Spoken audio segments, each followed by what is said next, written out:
Hello, I'm Tom Bleasdale, and today I'm going to be talking about fibrofog and memory and concentration. Fibromyalgia affects memory and concentration and gives us this thing which is known as fibrofog, which is a blanket of mist over our thoughts. That's an easy way to describe it. It is like trying to see through fog. Sometimes you can't concentrate, you can't focus, you can't remember things that have just happened.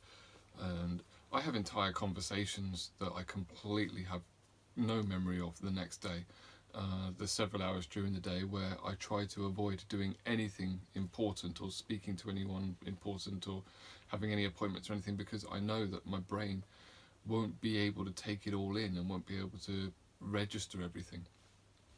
It's so frustrating when you're just feeling lousy, really ill, and you're trying to watch a film and you keep having to rewind it over and over and over again because you just can't follow what's going on. You can't keep track of the plot and you don't know what the characters' names are, and it can get very, very frustrating. Simple things like that. Reading a book where you just end up reading the same paragraph over and over and over and then realise, actually, you know what, I can't take this in, I'm just going to give up and try again later.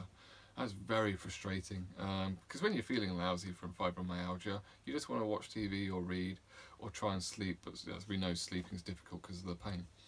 So the memory and concentration thing, it's very, very frustrating when you lose things, mislay things, forget about important appointments, forget about friends' birthdays, family's birthdays. I've got a reminder set for all of those now. I can't have that happening again.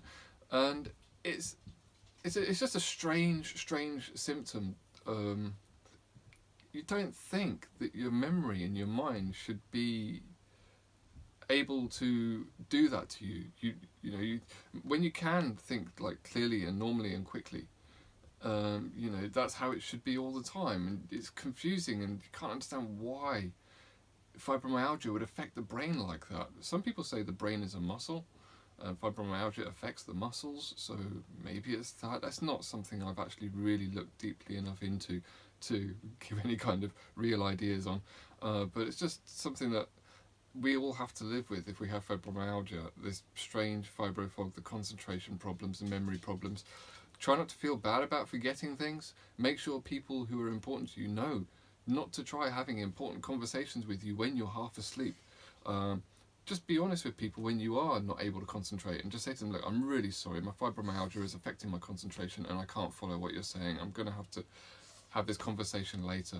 It's much better than just trying to get through it, not taking it in, and then them being annoyed with you later because you've forgotten something important that you told them you would do. Also, I'm not the only one here who has put his keys in the fridge, I'm sure. And if I'm cooking using the oven, I have to set alarms or I will burn the house down. There's a lot of things you've got to be careful with when you have fibrofog. Things like cooking and anything that may be potentially dangerous. But aside from that, it's just mostly frustrating and annoying. And if you're showing this to a family member, hey, we do our best, okay? We really do. It's really, really difficult when you can't focus and can't concentrate and your brain just turns to mush. And sadly, that is what happens. So yeah, that's fibrofog. Another glorious symptom of fibromyalgia. And it's a strange one.